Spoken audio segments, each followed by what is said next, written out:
ಅಜ್ಜವ್ರಿಗೆ ಅಡ್ಬಿದ್ದೆ. ಭಾ ಶಿವಣ್ಣ, ಮರುಳಾರಾಧ್ಯರ ನಂತರ ಮಠದ ಉತ್ತರಾಧಿಕಾರಿಗಳು ಯಾರೆಂದು ನಾವು ಜನಾಭಿಪ್ರಾಯವನ್ನು ಸಂಗ್ರಹಿಸಿದಾಗ ಎಲ್ಲರೂ ನಿನ್ನ ಹೆಸರನ್ನೇ ಸೂಚಿಸಿದ್ದಾರೆ. ಸಿದ್ಧಗಂಗನ ಪ್ರೇರಣೆಯೂ ಅದೇ ಆಗಿದೆ. ನಿನ್ನ ಅಭಿಪ್ರಾಯವೇನು? ಗುರುಗಳ ಆಜ್ಞೆ. ನಾನು ತಯಾರಿದ್ದೇನೆ. ಚೆನ್ನಾಗಿ ಯೋಚನೆ ಮಾಡಿ ಹೇಳು ಶಿವಣ್ಣ. ಸನ್ಯಾಸಿಯ ಬದುಕು ಹಾಲು ತುಪ್ಪ ತಿಂದಷ್ಟು ಸುಲಭವಲ್ಲ. ಸನ್ಯಾಸತ್ವ ಅಂದರೆ ಎಲ್ಲದರಿಂದ ವಿರಕ್ತನಾಗುವುದು ಅಲ್ಲ. ಸನ್ಯಾಸಿಯ ಜೀವನ ಕತ್ತಿಯ ಅಲಗಿನ ಮೇಲೆ ನಡೆದ ಹಾಗೆ. ಇಡೀ ಸಮಾಜವನ್ನೇ ತನ್ನ ಸಂಸಾರವೆಂದು ಬಾಳುವವನೇ ನಿಜವಾದ ಸನ್ಯಾಸಿ. ಈಗ ಹೇಳು. ಗುರು ಬೆನ್ನ ಹಿಂದೆ ಇದ್ದರೆ ಗುರಿ ತಲುಪುವುದು ಕಷ್ಟ ಅಲ್ಲ ಗುರುಗಳೇ. ನಿಮ್ಮ ಆಶೀರ್ವಾದ ಒಂದಿದ್ದರೆ ಸಾಕು.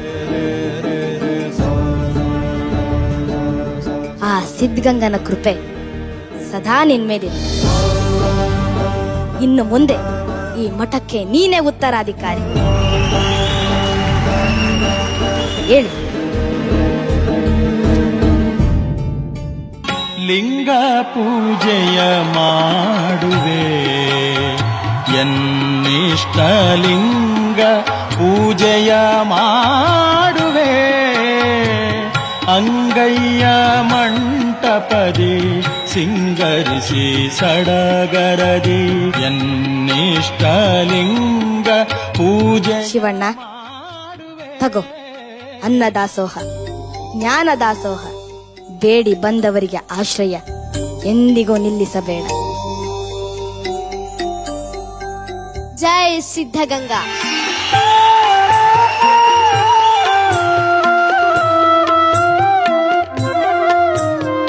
ಜ್ಯೋತಿ ಬೆಳಗುತ್ತಿದೆ. ಇವತ್ತು ನಾನು ಏನಾದರೂ ಸ್ವಲ್ಪ ಮನುಷ್ಯನಾಗಿದ್ರೆ, ಗುಣದಲ್ಲಿ ಸ್ವಲ್ಪ ಎಲ್ಲರೂ ಪ್ರೀತಿಸುವಂತ ಸ್ಥಿತಿಲಿ ಇದ್ದಿದ್ರೆ, ನೇರವಾಗಿ ಹೇಳ್ತೀನಿ, ತಂದೆ ತಾಯಿ ಬಿಟ್ಟ ಮೇಲೆ ಮಠನೇ.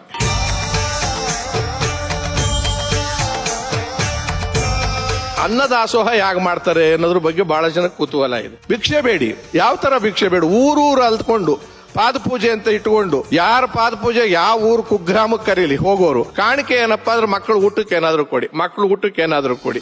ಅದು ಅಕ್ಕಿ ಆಗ್ಬೋದು, ಭತ್ತ ಆಗ್ಬೋದು, ತರಕಾರಿ ಆಗ್ಬೋದು. ಇವತ್ತಿನವರೆಗೂ ತುಮಕೂರು ಜಿಲ್ಲೆಯಲ್ಲಿ ಬಹುತೇಕ ಅಥವಾ ಬಹಳಷ್ಟು ಕಡೆಯಿಂದ ಬೆಳೆದಿದ್ರಲ್ಲಿ ಇಷ್ಟು ಭಾಗ ಅಂತ ಮಠಕ್ಕೆ ತಂದು ಹಾಕ್ತಕ್ಕಂಥ ಜನವೇ ಜಾಸ್ತಿ ಇದ್ದಾರೆ. ಭಾರತ ರತ್ನ ಅವ್ರಿಗೆ ಕೊಟ್ರೆ ಭಾರತ ರತ್ನದ ಗೌರವವನ್ನು ಹೆಚ್ಚಿಸುತ್ತೆ ಹೊರತು ಸ್ವಾಮಿಗಳಿಗೆ ಏನದು ಮುಖ್ಯ ಅಲ್ಲ ಅನ್ನೋ ಮಾತನ್ನು ಕೂಡ.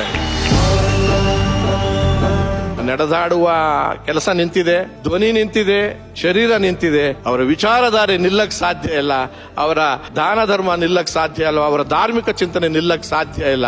ಹಾಗಾಗಿ ಮತ್ತೊಮ್ಮೆ ಮಗದೊಮ್ಮೆ ಶಿರಸಾಷ್ಟಾಂಗ ನಮಸ್ಕಾರ ಸ್ವಾಮಿಗಳು ಸಲ್ಲಿಸ್ತಾರೆ. ಜೀ ಕನ್ನಡ, ಬಯಸಿದ ಬಾಗಿಲು ತೆಗೆಯೋಣ.